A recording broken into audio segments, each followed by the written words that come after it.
कुरान में जो आयतें काफिरों के खिलाफ हैं उसको हटाने की हमने बात की। उसके बाद फिर हमने मोहम्मद के चरित्र पर एक किताब लिखी, जिसको लेकर हर फ्राइडे को हमारा और स्वामी जी की गर्दन काटने पर जो इनाम रखा था, हर जुमे की नमाज के बाद उसको बढ़ा दिया जाता है और पुतले जलाए जाते हैं। मुझको इस्लाम से निकाल दिया गया, खारिज कर दिया गया। तो उनके हिसाब से अब हम किसी धर्म में तो है नहीं, क्योंकि हमको इस्लाम से निकाल दिया गया। मेरी जो कब्र थी वो भी तोड़ दी गई, ये भी ऐलान कर दिया गया कब्र हम देंगे नहीं। इंसानियत में के दायरे में रहते हुए हमने सनातन धर्म को आज एक्सेप्ट इसलिए कर रहा हूँ क्योंकि दुनिया में सनातन धर्म से अच्छा कोई दूसरा मजहब नहीं है। तो इतना सब कुछ मोहम्मद के बारे में पढ़ लेने के बाद इस्लाम पर बाकी रहना या अपने को मुसलमान कहना या कहलवाना हम समझते हैं शर्म की बात है।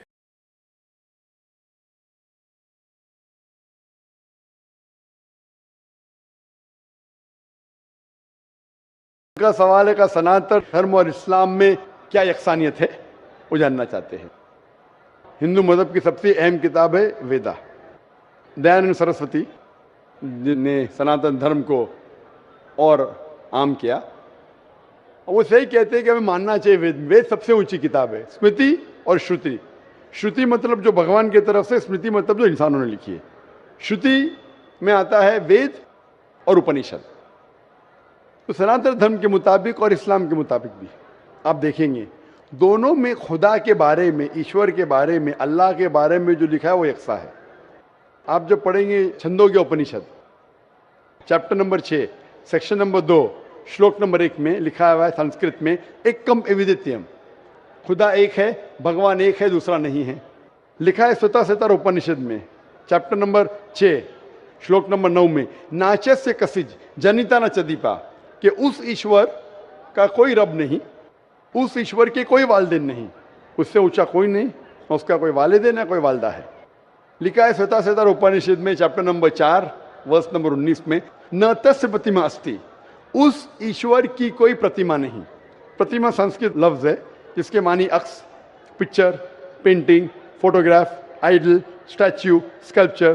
तो लिखा है उस ईश्वर, उस भगवान की कोई प्रतिमा नहीं, कोई अक्स नहीं, कोई पिक्चर नहीं, कोई पेंटिंग नहीं, कोई पोर्ट्रेट नहीं, कोई आइडल नहीं, कोई स्कल्पचर नहीं, कोई स्टैच्यू नहीं।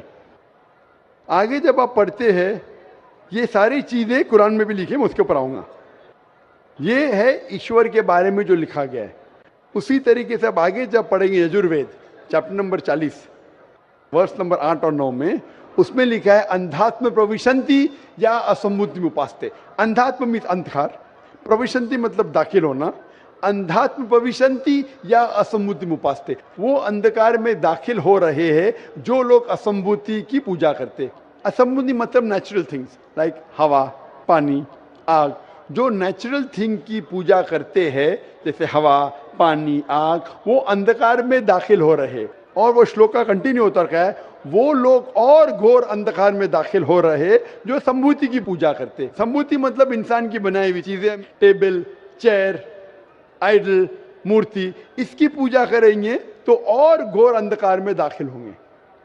और लिखा है ऋग्वेद में जिल्द number 1 hymn number 164 verse number 46, एकम सत्य विप्र बहुधा विदांते, सत्य एक है, खुदा एक है, एकम सत्य विप्र बहुधा विदांते। लोग, विद्वान लोग उस ईश्वर को कई अलग नाम से पुकारते हैं, ईश्वर को कई अलग नाम से पुकारते। यही चीज लिखा है कुरान में जो मैंने जिक्र किया हूं, सूरह इसरा में सूरह नंबर 17 आयत नंबर 110, कुलिदुल्लाह विदुर रहमान अयमतदु फलाल उस्मान हसना, चाहे कहो अल्लाह या रहमान, उसे अच्छे नाम से पुकारो क्योंकि अल्लाह के सारे अच्छे नाम हैं। लेकिन ऐसी कई मिसाल दी गई। ऋग्वेद आप पढ़ेंगे, ऋग्वेद जिल्द नंबर 2 चैप्टर नंबर 1 श्लोक नंबर 3 में पढ़ेंगे, उसमें एक एट्रीब्यूट दिया गया है ब्रह्मा। ब्रह्मा कहते हैं बनाने वाले खुदा को, ब्रह्मा कहते हैं बनाने वाले खुदा को। हमें कोई एतराज नहीं अगर कोई कहता है कि ईश्वर बनाने वाला है, उसका तर्जुमा करते अरबी में हो जाता है खालिक, हमें कोई एतराज नहीं।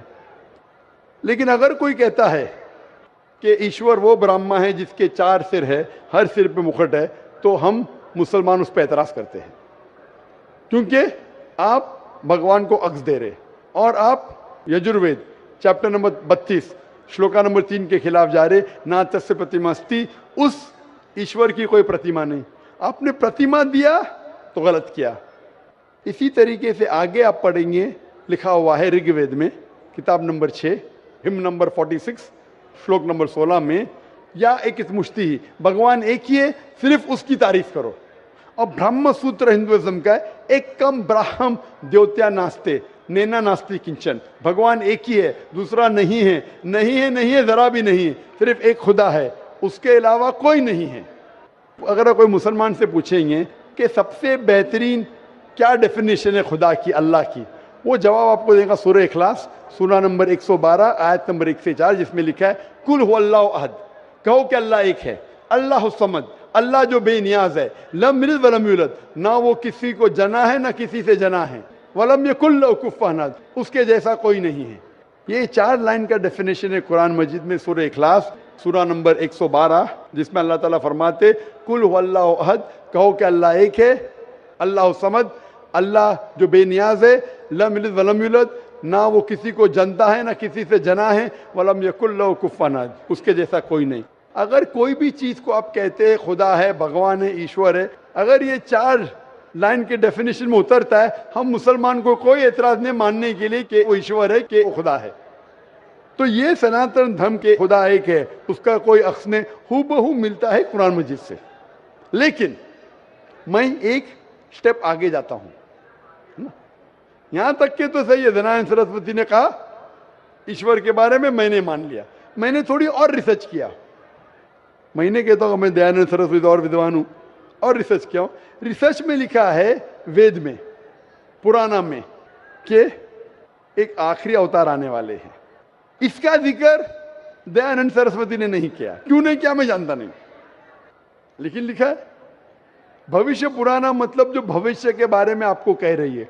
अगर आप पढ़ेंगे वेद और भविष्य पुराना और बाकी पुराना, कई जगह आखिरी पैगंबर मोहम्मद सल्लल्लाहु अलैहि वसल्लम का जिक्र है। मैं पूरा तफसीर से नहीं बोलूंगा, हवाले दूंगा तो आसान होगा। आप पढ़ेंगे भविष्य पुराना पर्व 3 खंड 3 अध्याय 3 श्लोका 5 से 8 तक, इसमें मोहम्मद सल्लल्लाहु अलैहि वसल्लम का जिक्र है। आगे पढ़ेंगे भविष्य पुराना पर्व 3 खंड 3 अध्याय 3 श्लोका 10 से 27 में मोहम्मद सल्लल्लाहु अलैहि वसल्लम का जिक्र है। अगर आप पढ़ेंगे अथर्ववेद किताब नंबर 20 खंड नंबर 127 श्लोका नंबर 1 से 14 में मोहम्मद सल्लल्लाहु अलैहि वसल्लम का जिक्र है, इसे कहते कुंटब सुक्तास। अगर आप पढ़ेंगे ऋग्वेद किताब number 1 chapter number 53 shloka number 9 में मोहम्मद सल्लल्लाहु अलैहि वसल्लम का जिक्र है। कई जगह पे उनका नाम से जिक्र है और बड़ी तफसील से जिक्र है कल की पुराना में। कल की पुराना चैप्टर नंबर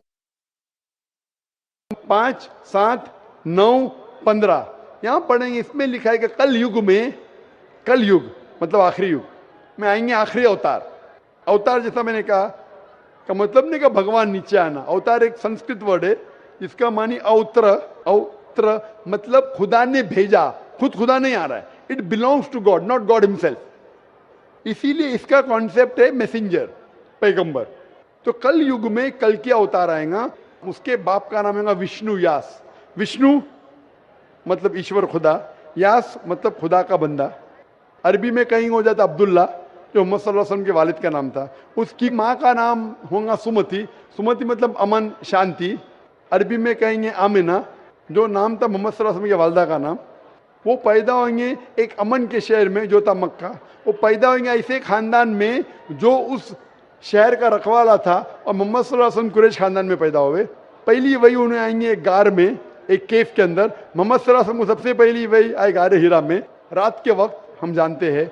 फिर वो माइग्रेट करेंगे नॉर्थ वर्ड और वापस आएंगे। मोहम्मद सल्लल्लाहु अलैहि वसल्लम ने हिजरत की, मदीना फिर वापस आया। उनके 4 करीब दोस्त होंगे, सबसे पहले 4 खुलफा राशिदीन। ऐसे कई तफसील है। तो खुदा के जिक्र के बाद जो वेद में यकसानियत है जो कुरान से मिलती है वो है मोहम्मद सल्लल्लाहु अलैहि वसल्लम का जिक्र। और भी यकसानियत है, ये तो सिर्फ खुदा के बारे में और मोहम्मद सल्लल्लाहु अलैहि वसल्लम के बारे में। और यकसानियत है शराब मत पियो, जैसा मैंने कहा कुरान में लिखे सूरह माइदा सूरह 5 आयत नंबर 90 शराब मत पियो। मनुस्मृति चैप्टर नंबर 9 श्लोक नंबर 225 में लिखा है। कुरान में लिखा है जुआ मत खेलो, सूरह माइदा सूरह 5 आयत नंबर 90। मनुस्मृति चैप्टर नंबर 9 श्लोक नंबर 225 में जुआ मत खेलो। हिजाब पहनना चाहिए, कुरान में लिखा है सूरह नूर सूरह नंबर 24 आयत नंबर 30 और 31। ऋग्वेद में लिखा है जिल्द नंबर 8 में। इस तरीके से कई यकसान है। सबसे अहम 2 यकसानियत है पुनर्जन्म, वेद में कुरान में। सबसे अहम यकसानियत खुदा है कि उसका अक्स नहीं है और मोहम्मद सल्लल्लाहु अलैहि वसल्लम आखिरी पैगंबर है। आप मानते हैं भाई साहब के खुदा एक है? मुझे जानकारी नहीं है। आप मानते खुदा एक है कि नहीं मानते? मुझे जानकारी नहीं है, और अपने धर्म को जो जानता हूं उस हिसाब से हम तो सभी देवी देवताओं को मानते हैं और हमें मानना भी चाहिए, ये हम जानते हैं। आपके धर्म में सबसे ऊंची किताब कौन सी है? हम तो गीता को मानते हैं। गीता क्या है? वेद का निचोड़ है। सबसे ऊंची किताब हिंदू धर्म में है वेद। वेद जो है श्रुति, वेद, उपनिषद। फिर आएंगे आपके महाभारत। भगवत गीता 18 चैप्टर है महाभारत के, 18 चैप्टर। महाभारत का एक हिस्सा है। श्री कृष्ण अर्जुन को सलाह देते हैं क्या करना चाहिए, वो उसे कहते हैं भगवत गीता। आप समझे ना? कहते हैं ये निचोड़ है वेद का, लेकिन वेद तो पहले समझो आप, बराबर ना? तो वेद में जब लिखा है इतना खास तौर के भगवान एक है, तो आप क्यों इतने देवी देवता में मानते नहीं? ये तो आपको तहकीक करना पड़ेगा ना। तो मैं जो कह रहा हूं उसे लिखिए, या ऑलरेडी अवेलेबल है किताब में, किताब जाइए पढ़िए, वेद पढ़िए। ये जाकिर मुंबई से आया बेगम बाकी तो नहीं कर रहा है, हवाला दे रहा है इधर से उधर, मैं भी फेंक रहा है। नहीं हो सकता है ना फेंक रहा हूं। नहीं, आप जितनी बात को बोल रहे हैं पीस टीवी में भी देखता हूँ, देखते माशाल्लाह। हाँ, तो अब आप वेद के बारे में बोले हैं और बताए हैं, आपका चैप्टर नंबर और पन्ना नंबर तो मेरे दिमाग में आया नहीं कि ठीक है बोल रहे हैं तो कुछ होगा उसमें, कुछ तो होगा, कुछ तो कुछ होगा, कुछ ना कुछ होके छोड़िए मत, तहकीक कीजिए। नहीं क्या अब गलत करूंगा, क्या सही? अब नहीं, करेंगे। अब करेंगे।